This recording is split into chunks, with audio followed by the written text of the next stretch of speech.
Hey guys, this is Mel. If you're listening to this, you are about to hear a super special sneak peek of our latest bonus episode, but fair warning, this is just a sneak peek. Don't hurt us.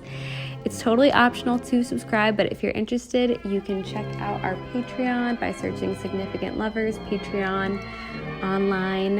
Hope you enjoy.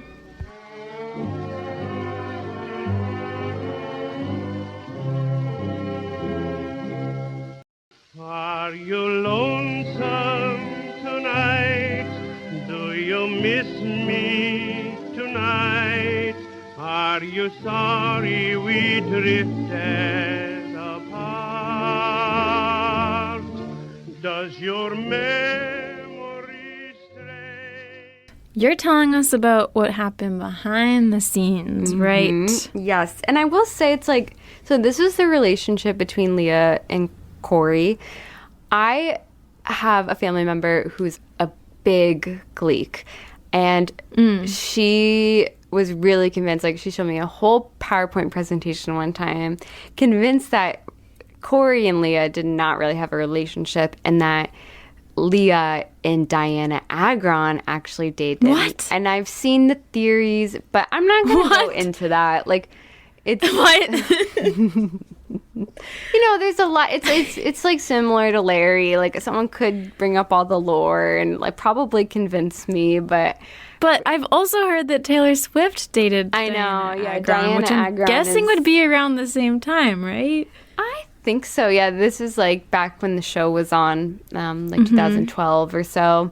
There's like little things. It's like Diana wore a shirt that said "likes girls" on stage, and then I think her and Lea also wore it or something, and I don't know. It's a pretty popular belief within some fandoms online that Lea and Cory were a PR relationship, but I am going to treat it like as it seems that it was a real relationship, especially since he passed away. I would just feel weird, like, trying to disprove that they dated. That would be kind of distasteful, That would be I think. awful. Imagine, like, your boyfriend dies, and then years later, people are trying to claim that you never even dated. I don't know. I'm not doing... Oh, my gosh. I am not going to do that, so... That really F's with my head when it seems like any famous couple people can say, oh, they weren't really together. I know, exactly. Sometimes I do see it, but I do think, I mean, for the record, I don't know what this says about me, but I have dated a couple people that I've worked with. I think it happens. Yeah. To everybody. I think that's the best way to bond, is that you are in the trenches together. Yeah. You see them all the time. You're there every day. They're cute. Exactly. Like, it happens. A lot in common. It's kind of easy. It's like easier to fall in love at work because you need something to think about to get through the day. Yeah, I mean, it's just another situation, kind of like school, where you're meeting people and you're hanging out with a bunch of people, and especially I think it makes sense. In this line of work, their characters were romantic with each other, and so like you kind of have to build some type of romantic chemistry with each other for the sake of the show, and of course that would then translate into real life. And they were cast in the first place because they had chemistry with each other. So, like, there has to be something there. Yeah. Well, this is a big couple. I feel like this is a flagship couple, actually. So it will be a sad episode, excited. but fair warning. First of all, 3 words that I would use to describe this relationship would be, I'm coming up with this on the fly because I forgot. I would say flirty. Okay. I would say supportive, and then the dark one would be tragic, I would say. But so, yeah, let's go back and discuss, you know, who is Lea Michele? Who is she? So Michelle is her middle name. She was born Lea Michele Sarfati,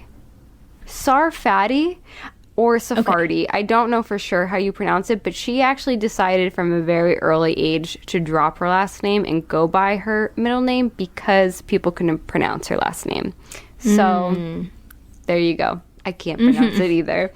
She was born August 29th, 1986 in the Bronx, and she was raised in Tenafly, New Jersey as an only child to parents Edith, who was a nurse, and Mark, a real estate agent. She seems like an only child. She does. I was just thinking that. I literally was. It checks out. I mean, and it makes sense because, like, she was doing Broadway from a very early age, so her parents had to take her on auditions. Yeah. And wanting to be a star. Just Exactly. like an only child type of thing. Completely.